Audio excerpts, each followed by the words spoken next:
இப்புண்ணிய கஷேத்திரத்தில் மாட்சிமை தங்கிய மேலான சிம்மாசனத்தில் கிருபாசனம் கொண்டு எழுந்தருளி இருக்கிற புனித அந்தோணியாரே, பரிசுத்த தனம் விளங்கும் லீலியே, விலை மதிக்கப்படாத மாணிக்கமே.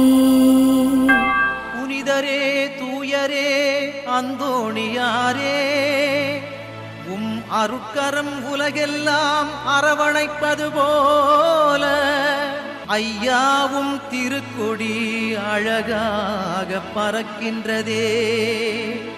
8 திக்கும் திரண்டெழும் பக்தர்கள் அனைவரையும் வருக வருகவென்றே அன்போடு அழைக்குதையா. புனிதரின் திருக்கொடியே வாழ்க, நலம் தரும் ஜீவனதியே நீ வாழ்க, கோடி அற்புதரே வாழ்க.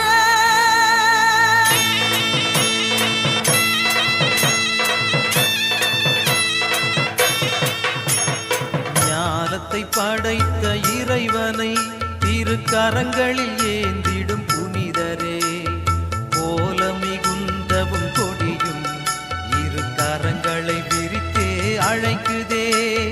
வானிலே அசைந்து ஆட எம்மேனியும் சிலிர்த்து மகிழுதே. ஞானத்தை படைத்த இறைவனை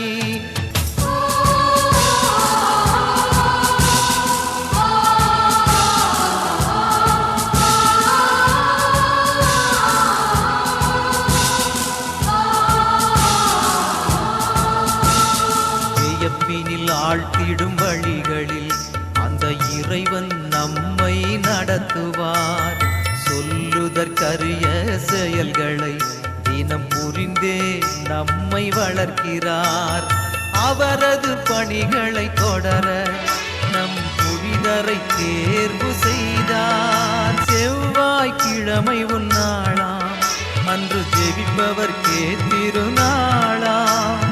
நவநாள் 9 வாரம் கடைபிடித்தால் நீங்குமே வாரம். உந்தன் புகழ் வானில் இன்று சிறகடிக்குது, பக்தர் நாவில் உந்தன் நாமம் தினமொலிக்கு.